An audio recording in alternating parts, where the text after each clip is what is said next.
Hello everyone, कैसे हैं आप सभी। आशा करता हूँ आप सभी बिल्कुल ठीक होंगे बच्चों।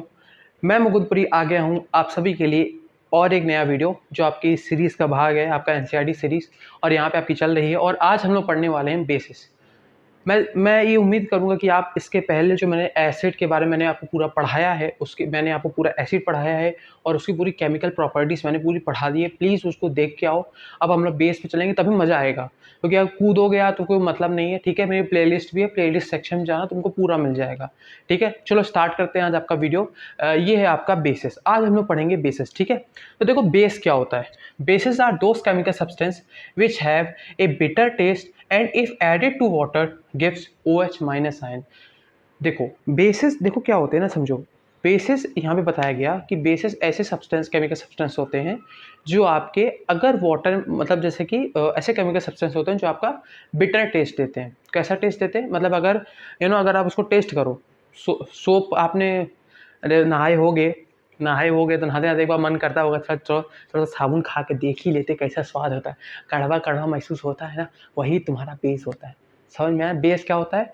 मतलब कि ऐसा जो कड़वा टेस्ट हो, तो जो साबुन खाते हो है ना सोप का, ठीक है, वही वो आपका बेस है। समझ में आ रहा है ना, जो आप नहाते हो खाए होगे बचपन में। बहुतों को लाइफ बॉय की बहुत रिलेट कर सकते हैं बच्चे। जो लाइफ बॉय के बहुतों को मज़ा आता होगा, तो खा के देख ही लेते हैं कैसा स्वाद है, कड़वा स्वाद है। वही कड़वापन जो आपने एक्सपेरिमेंट किया होगा। तो दूसरा ये तो हो गई आपकी जो डेफिनेशन मैंने लिखी है, ये आपकी फिजिकल प्रॉपर्टी के पर्सपेक्टिव मैंने लिखी। अब जो इसकी केमिकल है कि अगर वो वाटर में ऐड करोगे तो OH माइनस आयन देगा। कौन सा आयन देगा? OH minus ion. या फिर इसको तुम लिख सकते हो हाइड्रोक्साइड आयन देगा।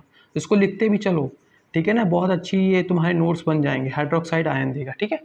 समझ में आ रहा है ना। तो यानी बेस का समझ में आ गया ना। बेस क्या है? केमिकल सब्सटेंस जो कि पूरा आपका बिटर टेस्ट देते हैं जब उसको आप टेस्ट करते हो तो। और दूसरा अगर added to water gives hydroxide ion देगा, ठीक है। अब देखो, अब यहाँ पे एक वर्ड आता है एल्कली। ये एल्कली क्या होता है? Those bases which are soluble in water called alkali. अब जो ये बेस है इसको तुम सॉल्युबल कर दो, यानी ऐसा बेस जो हो, यानी कि ऐसे, यानी जो ऐसे बेस, ऐसे सब्सटेंस, केमिकल सब्सटेंस जो OH माइनस आयन दे रहे हैं, अगर वो सब्सटेंस अगर वाटर में सोल्यूबल पूरे तरीके से हो जाते हैं। मैं फिर कह रहा हूँ, सारे बेस, ऐसा क्वेश्चन बनेगा क्या all bases are alkali? No, never. सारे बेसिस नहीं होते हैं, कुछ बेसिस होते हैं जो आपके एल्कली होते हैं, सारे नहीं होते हैं। याद रखना ये बात, ये चीज़ भाई, क्वेश्चन आता है आपके एग्जाम्स में सब चीज़ें। तो एल्कली क्या? Those bases which are soluble in water called alkali.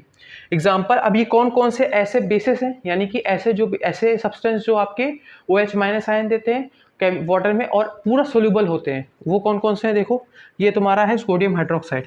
इसका फॉर्मूला होता है NaOH होता है, ठीक है।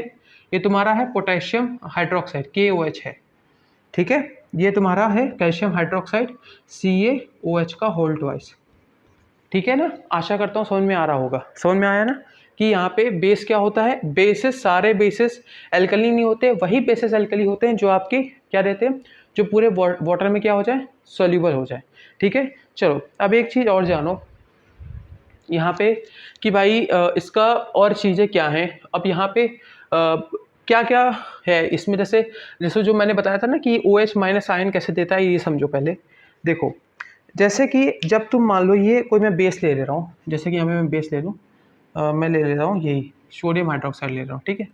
NaOH को अगर मैं वाटर, यानी कि यहाँ पे क्या है, वाटर है, वाटर में क्या करा रहा हूँ, डिजोल्व करा रहा हूँ, तो ये तुम्हारा Na प्लस देगा प्लस OH माइनस देगा। क्या देगा? Na, ये टूटेगा किसमें? Na प्लस OH माइनस में। अगर मैं यहाँ पे पोटेशियम हाइड्रोक्साइड ये वाला KOH को अगर मैं वाटर में डिसॉल्व कराऊंगा तो भी मुझे यही मिलेगा, पोटेशियम प्लस OH। अब ये आप पूछोगे सर ये फील कराओ थोड़ा, कैसे, कहाँ ये सब हो रहा है, ये कैसे हो रहा है। देखो क्या होता है ना, ये वाटर के अंदर जब तुम इसके अंदर दो तुम रॉड लगाते हो, एक एनोड लगाते हो, एक कैथोड लगाते हो। एनोड तुम्हारी पॉजिटिव चार्ज होती है, कैथोड तुम्हारी निगेटिव चार्ज होती है। तो जो सब, जैसे मान लो Na प्लस है, ठीक है, तो ये Na प्लस कहाँ मिलेगा तुम्हें? तुम्हें मिलेगा ये कैथोड पे। OH माइनस कहाँ मिलेगा तुम्हें? तुम्हें मिलेगा एनोड पे। समझ में आया ना, ये चीज़ ये ऐसे निकलता है, ठीक है। ऐसे ही KOH यहाँ पे वाटर डिजोल्व करो तो K+ और OH- मिलेगा। तो ये देखा गया ऐसे सब्सटेंस जो OH- दे रहे हैं वो तुम्हारे क्या है, बेस है। ये कैसे, और इसका कैसे बेस इसका यहाँ पे निकाला गया। दूसरी बात ये समझो, और भी ये सब चीज़ें समझो, यानी कि ये अगर मान लो बेस है यानी कि बिटर टेस्ट है। दूसरा क्या होता है, ये फील सोपी टू टच, यानी कि ये सोपी टच रखते हैं, सोपी टच रखते हैं, ठीक है ना, यानी कि इनका सोपी टच है। जैसे साबुन को तुम देखते हो झाग झाग होती है, जैसे उसका टचिंग की वैसा लगता है कि हाँ ये साबुन टाइप का है। तो ये चीज़ है, ठीक है। मुझे आशा करता हूँ आपको समझ में आया होगा कि जब भी OH- आयन कैसे निकलता है, मैंने आपको समझा दिया, एनोड और कैथोड पे वो चीज़ होती है। So it is very very important, ठीक है, राइट। सो अगर अगर हम लोग ये समझते हैं, आ जाओ यहाँ से ये समझ लो कि अब यहाँ पे स्ट्रॉन्ग बेस क्या है और वीक बेस क्या है, ठीक है। स्ट्रॉन्ग बेस क्या है और वीक बेस क्या है ये समझ लो, फिर इसके हम फिजिकल प्रॉपर्टी हम लोग पढ़ लेंगे, कल हम इसकी केमिकल प्रॉपर्टी पढ़ेंगे। तो देखो यहाँ पे हम लोग समझते हैं स्ट्रॉन्ग बेस क्या है। स्ट्रॉन्ग बेस ऐसे बेसिस जो आपके कंप्लीटली आयोनाइज हो जाते हैं। अगर ये लिख सकते हो, डेफिनेशन लिखो, दोस बेसिस लिखो। सो यहाँ पे मैंने क्या बताया था, स्ट्रॉन्ग बेस की मैं डेफिनेशन लिखवा रहा था, तो ये लिखो, दोस बेसिस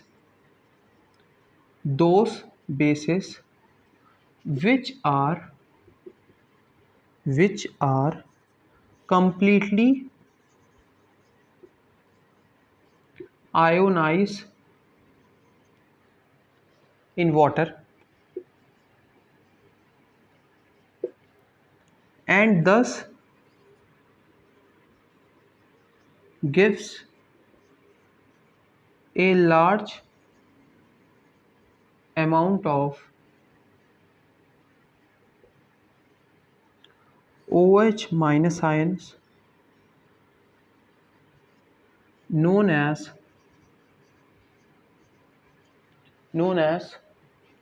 strong base, ठीक है। ये हुआ, ये स्ट्रॉन्ग बेस की आप यहाँ पे डेफिनेशन लिख लो। ऐसे बेसिस जो कंप्लीटली आयनाइज हो जाते हैं वाटर में and thus give a large amount of OH- ions, large amount of OH- ions known as strong base. For example लिख लेना, sodium hydroxide NaOH, potassium hydroxide KOH, ठीक है। ये इसके एग्जाम्पल हुए एक्सेट्रा, ये दो एग्जाम्पल जाने रहो, ठीक है। स्ट्रॉन्ग बेस हुआ। अब यहीं पे लिख लो, फिर मैं यहाँ पे वीक बेस, यहीं पे मैं आपको करा दूंगा वीक बेस। अब इसी में समझो, स्क्रीनशॉट ले लो डेफिनेशन का, बाद में लिख लेना, ठीक है। लिख लिया, those species which are completely ionize, ionize की थोड़ी स्पेलिंग देख लेना यार, अगर सही है तो ठीक ही है, देख लेना। Ionize in water and thus gives a large amount of OH- ions known as strong base, NaOH, KOH etcetera, ठीक है। अब यहाँ पे वीक बेस क्या होता है, देखो यहीं पे मैं करेक्ट कर देता हूँ, यहीं पे मैं लिख देता हूँ वीक बेस। थोड़ा इंक बचा लूँ सर, आप तो बहुत कंफ्यूज हो रहे हो, कहना हूँ यार, है दो स्पेसेस विच आर, अब यहाँ पे वीक बेसिस लिख देना, which are partially ionized in water thus gives a small amount of, यहाँ पे small known as weak base। यानी कि अब वीक बेस क्या होते हैं, ऐसे बेसिस जो पार्शियली आयोनाइज हो रहे हैं, यानी कि कम निकल रहे हैं, यानी कि पार्शियली आयोनाइज हो रहे हैं, यानी कि कम small amount of OH- ions निकलते हैं, तो इन्हें क्या कहते हैं, वीक बेस कहते हैं। जैसे कि अब इसका एग्जांपल लिख लो, अमोनियम हाइड्रोक्साइड, ठीक है। अमोनियम अमोनियम अमोनियम ठीक है, हाइड्रोक्साइड। यहाँ पे ना मैं बोर्ड बड़ा लूँगा यार, थोड़ा सब्सक्राइबर बढ़वाओ यार, ठीक है, थोड़ा पैसा वैसा आए। अमोनियम अमोनियम हाइड्रोक्साइड यानी कि NH4OH, और कॉमा तुम्हारा कैल्शियम हाइड्रोक्साइड, कैल्शियम हाइड्रोक्साइड जानते ही CaOH का होल ट्वाइस, वही तुम्हारा क्या स्लिट लाइन, कैल्शियम हाइड्रोक्साइड, समझ में आया? ये हो गया तुम्हारा बेस, ठीक है, ये हो गया तुम्हारा वीक बेस, ये जान गए। अब इसको ले लो, ठीक है, ये तुम्हारा हेडिंग डाल लेना, इसको तो ये जान ही गए हो कि यहाँ पे NaOH वाटर में मिलता है, Na+OH- लेता है, ये बहुत ज़रूरी था, ठीक है। अब यहाँ पे मैं इसका बता दे रहा हूँ, एक लास्ट टॉपिक इसके बचे जो फिजिकल प्रॉपर्टीज़ है, ये जान लो, फिर उसके बाद यहीं पे मैं इसकी केमिकल प्रॉपर्टी बता दूंगा, और फिर बेस खत्म हो जाएगा, फिर हम लोग चलेंगे किस पे, सॉल्ट पे, उसकी तुम्हारा डेफिनेशन, फिजिकल प्रॉपर्टीज, फिर उसके बाद उसके काफ़ी डेज आ रहे हैं, जैसे तुम्हारा NaCl है, ब्राइन सोल्यूशन है, वॉशिंग सोडा है, बेकिंग सोडा है, वो भी हमें पढ़ाना है, तो वो हम पढ़ा करके ख़त्म कर देंगे, जिप्सम तक पूरा पढ़ा के हम ख़त्म कर देंगे, फिर उसको हम लोग चलेंगे इसकी एक्सरसाइज पर। मैं यहाँ पे अनाउंस कर दे रहा हूँ, मैं पूरी NCERT सोल्यूशन में एक्सरसाइज करूँगा, सबको बता दो, शेयर कर दो और पूरा सब्सक्राइब कर दो, ठीक है, फॉलो करो, ठीक है, सोल्यूशन चाहिए पूरा, मैं डटा हुआ हूँ बस, मान लो, ठीक है। तो यहाँ पे वीक बेस हो गया। अब हाँ, अब इसका तुम चलते हैं हम लोग अब कहाँ पे, इसकी फिजिकल प्रॉपर्टी।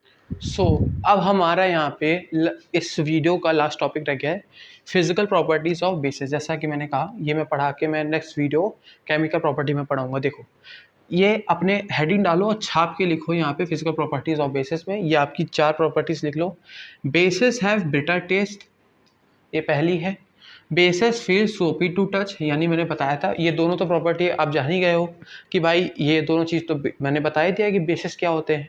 बिटर टेस्ट होता है, कड़वा होता है, जो मैंने आपको सोप का सोल्यूशन बताया था ना, आप बचपन में खाए होगे सोप, तो आपको कड़वा लगा होगा, वैसा ही सोप ही है, टच करने में सोप, बेसिकली जो सोप होता है ना वही बेस होता है, ठीक है। दूसरा, bases turn red litmus to blue, यानी कि जब आप लिटमस पेपर, मैंने बताया था ना कि जब आप रेड लिटमस पेपर, जब मान लो अगर जैसे कि क्या होगा कि अगर रेड होगा तो एसिड का होगा, और अगर ब्लू होगा, ब्लू कलर देगा तो बेस देगा, जब आप डिप करोगे लिटमस पेपर को। Basis conduct electricity in solution, ये बहुत इंपॉर्टेंट पॉइंट है। देखो, मैंने क्या बताया था यहाँ पे कि ये कंडक्ट करती है इलेक्ट्रिसिटी, यानी कि जो बेसिस हैं, बेसिस सोल्यूशन होते हैं, वो क्या होते हैं, मतलब कि एक तरीके से ये क्या होते हैं, एक तरीके के ये होते हैं इलेक्ट्रोलाइट्स। आप कहोगे सर ये इलेक्ट्रोलाइट्स क्या होते हैं? इलेक्ट्रोलाइट्स वो होते हैं जो पानी के अंदर, इलेक्ट्रोलाइट वो होते हैं जो ऐसे सॉल्यूशंस जो पानी के अंदर क्या करें, इलेक्ट्रिसिटी को कंडक्ट करें, यानी इलेक्ट्रिसिटी को पास करने में मदद करें, ठीक है। तो अब यहाँ पे देखो मैंने क्या बताया था, कैसे होता है, देखो मैंने क्या बताया था, जब NaOH, ठीक है, NaOH को वाटर में तुम डाल रहे थे ना, तो जब वाटर में डाल रहे थे तो क्या दे रहा था, Na+ दे रहा था, OH- आयंस दे रहा था, क्या दे रहा था, ये आयंस दे रहा था। ये इसका कारण है, समझ में आया क्यों दे रहे हैं, मैंने बताया था, बेसिस कंडक्ट इलेक्ट्रिसिटी, ये थोड़ा अपने कॉपी में थोड़ा सा समझ लेना कि भाई NaOH आयंस दे रहा था, तो वो आयंस क्या होते हैं, बेसिकली आयंस होते क्या है, यही तो होते हैं आपके इलेक्ट्रॉन्स होते हैं, ठीक है। तो आप अगर मान लो फॉर एग्जांपल, तो यानी इलेक्ट्रॉन है, यानी इलेक्ट्रॉन्स मात्रा हो गई, बढ़ गई, तो यहाँ पे करंट आपकी फ्लो होगी कि नहीं होगी, होगी, ऑब्वियसली होगी, जहाँ इलेक्ट्रॉन है वहाँ चार्ज है, जहाँ चार्ज है वहाँ फ्लो होगा, करंट होगा, अपने समझ में आया ना। तो ये सारी चीज़ें हैं, समझ में आ रहा है ना। तो इसी वजह से यहाँ पे आपका क्या होता है, इलेक्ट्रिसिटी आपकी फ्लो होती है और आपका सोल्यूशन इलेक्ट्रोलाइट बन जाता है। होपफुली आपको वीडियो बहुत अच्छा लगा होगा, सब्सक्राइब करना और पूरा अच्छे से फॉलो करो सीरीज़ को, पूरा मैं पढ़ा रहा हूँ, अच्छे से देखो, अच्छे से नोट्स बनाओ, कोई दिक्कत हो कमेंट सेक्शन में बताओ, ठीक है। ओके, तब तक के लिए थैंक यू, जय श्री राम, जय हिंद।